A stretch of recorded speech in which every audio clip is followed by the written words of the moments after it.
सभी मित्रों को नमस्कार। जय ओशो।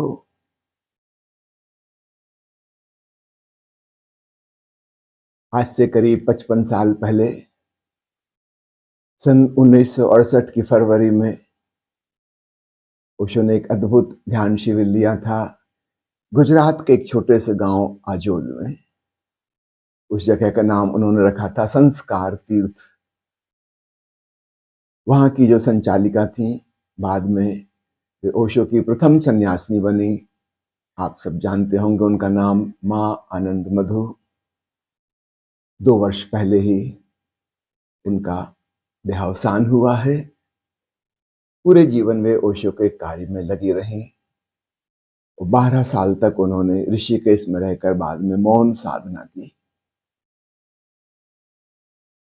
वहां जो प्रवचन माला चली थी उसका नाम रखा गया अंतर यात्रा।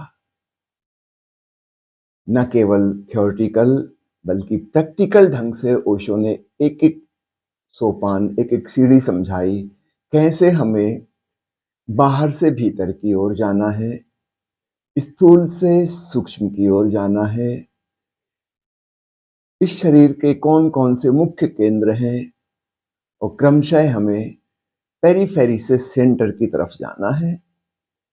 और विशेष रूप से अपनी भौतिक काया का महत्व। ओशो कहते हैं इस शरीर को एक मंदिर की भांति जानना। तथा कथित मटेरियलिस्ट ने इस शरीर का अपमान किया, इसको सिर्फ मैटर बताकर कि बस हवा, पानी, भोजन इत्यादि का जोड़ है, पदार्थ है और कुछ भी नहीं। उन्होंने शरीर का अपमान किया। और तथाकथित आत्मवादियों ने, स्पिरिचुअलिस्ट ने भी त्याग और तपस्या करके, अपने आप को कष्ट देके, शरीर को सता के शरीर का अपमान किया। योगियों ने और भोगियों ने, दोनों ने ही शरीर का अपने अपने ढंग से दुरुपयोग किया। ओशो कहते हैं वास्तविक आध्यात्मिक व्यक्ति शरीर को एक मंदिर की भांति देखता है, जिसके भीतर आत्मा का, परमात्मा का निवास है। और यह शरीर ही साधन है। इसी के माध्यम से साधना करके हम अपने अंतरतम तक, अपने मंदिर में पहुंच सकते हैं, परमात्मा से मिल सकते हैं। जो लोग शरीर के खिलाफ हैं, शरीर को नुकसान पहुंचा रहे हैं किसी भी भांति, उन्होंने तो वह रास्ता ही तोड़ दिया, मार्ग ही नष्ट कर दिया जो मंजिल तक जाता था। पश्चिम के लोगों ने एक ढंग से किया, पूरब के लोगों ने दूसरे ढंग से किया, लेकिन दोनों ने ही उस ब्रिज को तोड़ दिया, उस सेतु को जो इस पार से उस पार ले जा सकता था। बहुत सावधान होने की जरूरत है, क्योंकि अक्सर धर्म में उत्सुक हुए लोग शरीर को सताने में लग जाते हैं। वे सोचते हैं कि शरीर जैसे दुश्मन है परमात्मा का, जब तक हम शरीर को कष्ट नहीं पहुंचाएंगे प्रभु मिलन नहीं हो सकता। यह बिल्कुल ही गलत धारणा है। योग की भाषा में जिसको सुखासन कहते हैं, उसका अर्थ ही होता है अपने शरीर की ऐसी अवस्था जिसमें वह सुखपूर्वक हो सके। और यहां सुख से संबंध, सुख का अर्थ वैसा नहीं जैसा सामान्यतः दुनिया में हम करते हैं। हमारे तो सारे सुख दुख में बदल जाते हैं, दुख सुख में बदल सकते हैं।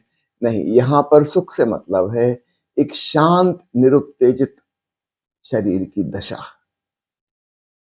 जब हम शरीर का ठीक ढंग से सम्मान करेंगे परमात्मा के उपहार की भांति, ध्यान में डूबने में जो चीजें सहयोगी होंगी शरीर के संग, वो है सुखासन। सीधे बैठें, रीढ़ और गर्दन सीधी हो। ये 3 चीजें एक सीध में हो, सिर, गर्दन, रीढ़। और यही पोजीशन में जिसमें हम सर्वाधिक विश्रामपूर्ण, सर्वाधिक सुखद अवस्था में बैठ सकते हैं। उसके 2-3 कारण हैं। पहला कारण, जब हम पृथ्वी के गुरुत्वाकर्षण के संग 90 डिग्री एंगल बनाते हैं सीधा, तो शरीर पर गुरुत्वाकर्षण का मिनिमम प्रभाव पड़ता है। अगर हम आड़े तिरछे बैठेंगे, समझो एक तरफ की तरफ झुके हुए हैं, तो हमारी कुछ मसल्स को लगातार ग्रेविटेशन के खिलाफ अपने को सीधा रखने के लिए मेहनत करनी पड़ेगी और शरीर विश्रामपूर्ण नहीं हो पाएगा। अनजाने में कुछ मांसपेशियां, कुछ हड्डियां, कुछ लिगामेंट्स, टेंडन्स खिंचे हुए हैं कंटिन्यूअस, उनको बहुत श्रम करना पड़ रहा है और वे थक जाएंगे, फिर हमें जल्दी पोजीशन बदलनी पड़ेगी। सुखासन में जब हम बैठते हैं तो हम देर तक स्थिर अवस्था में बैठ सकते हैं, क्योंकि गुरुत्वाकर्षण का मिनिमम प्रभाव पड़ रहा है। दूसरी चीज, हमारे शरीर के भीतर एक विद्युत ऊर्जा है। हम जानते हैं विद्युत अगर एक सर्किट में बहे, वर्तुलाकार बहे, तो ऊर्जा का ह्रास नहीं होता, ऊर्जा में कमी नहीं होती, और सर्किट अगर टूट जाए तो ऊर्जा बिखर जाती है। विद्युत के बारे में हम सब जानते हैं, ठीक ऐसा ही हमारी बायो इलेक्ट्रिसिटी है। जब हम सुखासन में, पद्मासन में बैठते हैं, पैरों पर पैर मुड़े हुए हैं, हथेली एक दूसरे पर रखी हुई हैं, गोद में रखी हुई हैं आराम से, दो विपरीत ध्रुव आपस में मिल गए, लेफ्ट और राइट, पैर भी हाथ भी, और तब बिजली का एक सर्किट भीतर बन जाता है, और इसके बाहर फिर जीवन ऊर्जा का लॉस नहीं होता और हम ज्यादा एनर्जेटिक महसूस करते हैं। तीसरी अवस्था, पुनः दोहरा दूं, सुख का मतलब उत्तेजना नहीं, जैसा कि हम सांसारिक अर्थों में सामान्यतः समझते हैं। सुख का अर्थ अनउत्तेजित चेतना, जिसमें कोई एक्साइटमेंट ना हो। बजाय सुखासन के शांति आसन कहें तो ज्यादा अच्छा होगा, क्योंकि सुख से हमारे मन में कुछ दूसरे ही मीनिंग आ जाते हैं। ओशो ने एक जगह समझाया है कि कोई पूछता था कि रीढ़, गर्दन और सिर सीधा करने से कैसे ध्यान और समाधि फलित हो जाएगी। ओशो ने कहा कि जरा सोचो, हमारे पूर्वज कभी वन मानुष थे, बंदर थे, लंगूर थे जंगलों में, उनमें से कुछ पेड़ से नीचे उतरे होंगे, दो पैर पर खड़े हो गए होंगे, बाकी सब बंदर हंसे होंगे, दो पैर पर खड़े होने से क्या हो जाएगा। लेकिन आज हम जानते हैं, दो पैर पर खड़े होने से ही मनुष्य की सारी सभ्यता, संस्कृति, भाषा, कला, विज्ञान, अध्यात्म, इन सब का विकास हुआ। इतनी छोटी सी बात, खड़े होने से क्या होगा। दो पैर पर खड़े होने से सिर में जो बहुत ज्यादा खून जाता था उससे कम जाने लगा, और सिर में सूक्ष्म तंतु विकसित हो पाए, हमारा ब्रेन ज्यादा डेवलप्ड हो पाया। चौपाए जानवर जो हॉरिजॉन्टल है जमीन के साथ, उनके सिर में काफी खून जाता है, और वो जो सूक्ष्म तंतु हैं जिनसे बुद्धि विकसित होती है, कला विकसित होती है, वो अविकसित रह जाते हैं। उतना ज्यादा खून का प्रवाह उनको तोड़ देता है। एक छोटी सी चीज, स्टैंडिंग पोस्चर, और हैरानी की बात है, इस स्टैंडिंग पोस्चर की वजह से राम और कृष्ण, बुद्ध और महावीर, सुकरात और आइंस्टीन जैसे लोग पैदा हो गए। क्या वो बंदर विश्वास कर सकते थे कि लोग जो जमीन पर चले गए, दो पैर पर खड़े हो गए बंदर, इनके भविष्य में ऐसे ऐसे अद्भुत प्रतिभाशाली लोग पैदा हो जाएंगे। करके देखें। जब आप सुखासन में, अर्थात बिल्कुल जहीं कष्ट ना हो या कम से कम कष्ट हो, मोस्ट कंफर्टेबल पोस्चर, हो सकता है किसी को दीवार से या कुर्सी से टिक के बैठना पड़े, ठीक कर सकते हैं आप। अगर आप सीधे नहीं बैठ सकते तो अपने लिए सर्वाधिक सुखद आसन खोजिए। यह प्रत्येक व्यक्ति के लिए थोड़ा थोड़ा भिन्न हो सकता है। तो योगाचार्य जैसा सिखाते हैं, जरूरी नहीं कि एग्जैक्टली वैसा ही। आप स्वयं थोड़ी सी खोजबीन करेंगे तो आपको खूब अच्छा सुखासन मिल जाएगा। दूसरी बात, शरीर का शुद्धिकरण। दो बातें महत्वपूर्ण हैं। आपने गौर किया होगा, कभी आप दुखी हैं और आंसू बह गए, थोड़ा सा रो लिया, तो भीतर एक हल्कापन आ जाता है, निर्भर हो जाते हैं। क्यों? क्योंकि अगर हमने दुख को अपने भीतर दबाया, छुपाया, तो वह भारी हो जाता है हमारे न केवल चित्त पर, हृदय पर, बल्कि हमारे शरीर में भी ग्रंथियां बन जाती हैं। आंख रोना चाह रही थी और हमने आंसू को रोक लिए। ठीक ऐसा ही गुस्सा आ रहा था, दिल हो रहा था कि घूंसा मार दें, जूता उतार के मार दें सामने वाले को, लेकिन हम एक शब्द सुशिक्षित आदमी हैं, हम ऊपर ऊपर से मुस्कुराते रहे, सभ्यतापूर्ण आचरण करते रहे, लेकिन वो क्रोध तो भीतर उठ गया था। सारे शरीर में तैयारी हो गई थी लड़ने झगड़ने की अथवा भागने की, जान बचाने की। फ्लाइट और फाइट, लड़ो या भागो। तो हृदय तेजी से धड़क रहा था, सांस तेज चलने लगी थी, क्योंकि लड़ाई झगड़े में भागने में ज्यादा ऑक्सीजन की जरूरत पड़ेगी। हाथ की मांसपेशियां, नाखून, उंगलियां तैयार हो गए थे हमला करने के लिए या बचने के लिए, और हमने वैसा कुछ भी ना किया। क्या होगा इन मांसपेशियों का, इन हृदय की धड़कनों का? ये जो ब्लड प्रेशर बढ़ गया था इस दौरान, क्योंकि वो जरूरी था, इमरजेंसी सिचुएशन थी। लेकिन हमने क्रोध व्यक्त नहीं किया। अब हमारा शरीर विकृत हो जाएगा।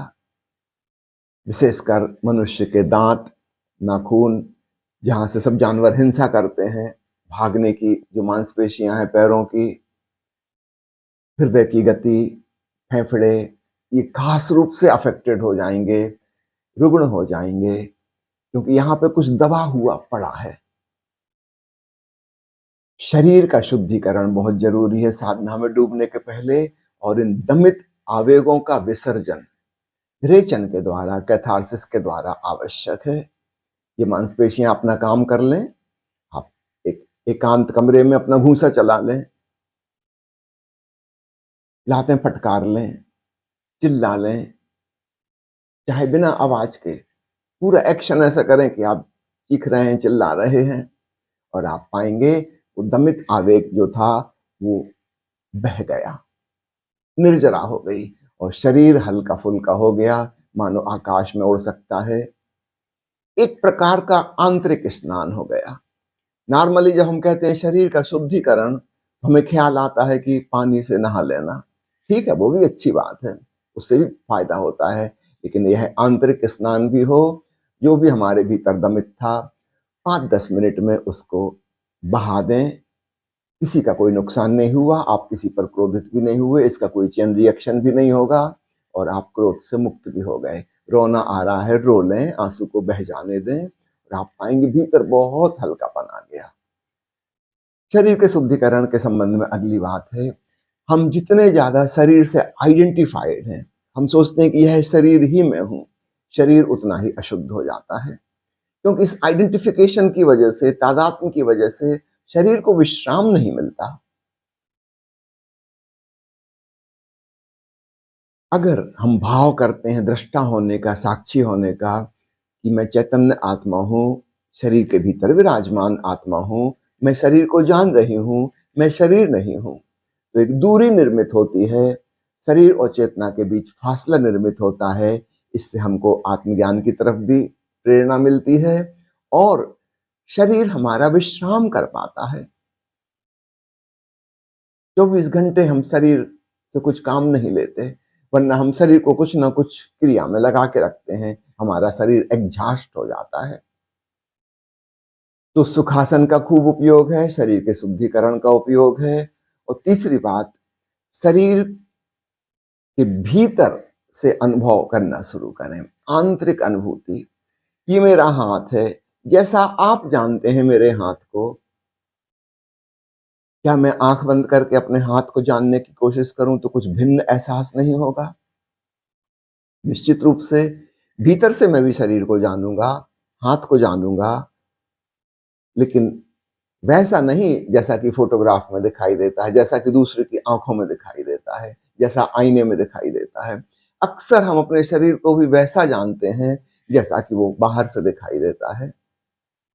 अगर हमें भीतर की तरफ जाना है, आत्मा की तरफ, अपने जीवन के केंद्र की तरफ, तो हमें शरीर को भी भीतर से एहसास करना सीखना होगा।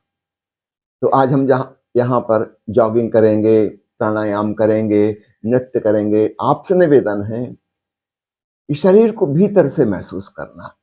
जॉगिंग में तो आंख खुली रखना, नहीं तो आप अपनी जगह से आगे बढ़ जाएंगे और टकरा जाएंगे।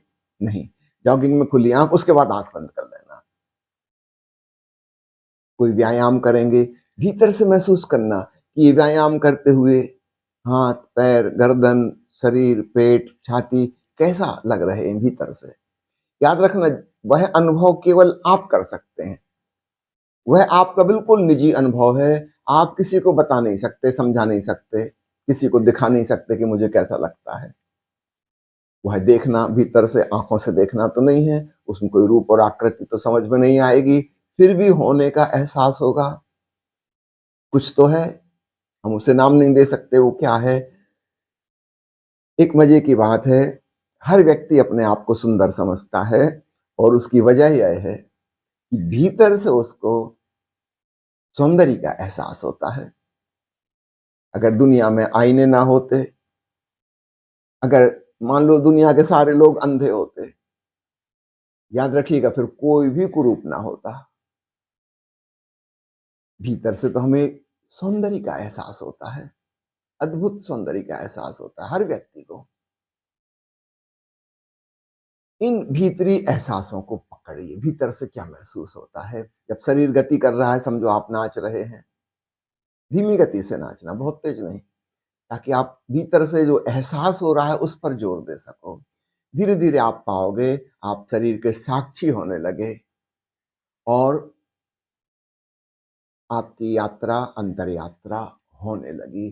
तो ये जो आंतरिक अनुभूतियां हैं शरीर शरीर की, उस पर जाना, यह केवल भौतिक काया ही नहीं हमारी, इसके भीतर और सूक्ष्मतर शरीर है, भाव शरीर है, सूक्ष्म शरीर है, एस्ट्रल बॉडी है, मनस शरीर। उपनिषद कृषि कहते हैं पंचकोश,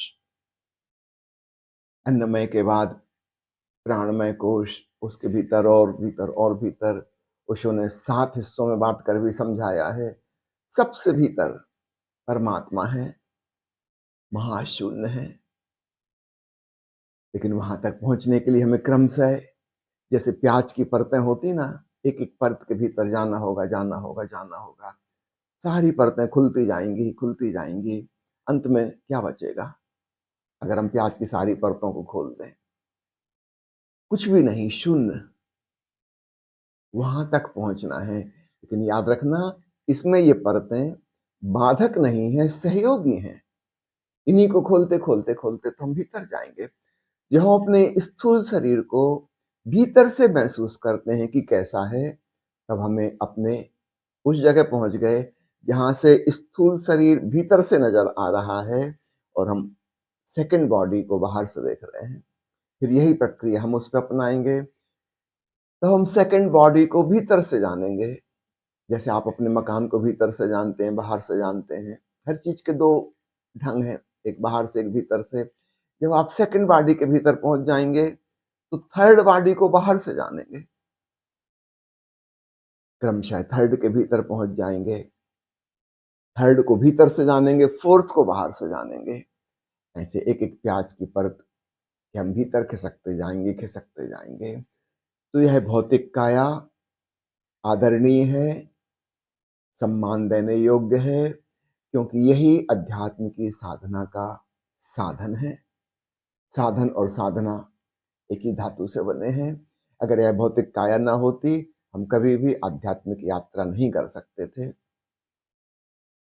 शास्त्रों में ऋषियों ने कहा है कि देवताओं को भी साधना करनी होती है तो फिर मनुष्य रूप में जन्म लेना पड़ता है, क्योंकि उनके पास हमारे जैसी भौतिक काया नहीं है। माना कि वो स्वर्ग में है, बहुत सुख में है, किंतु उसके आगे अगर मोक्ष जाना है, निर्वाण पाना है, तो पुनः मनुष्य देह में आना होगा। साधना केवल यही हो सकती है। तो अपने शरीर के प्रति खूब खूब आदर से भरें,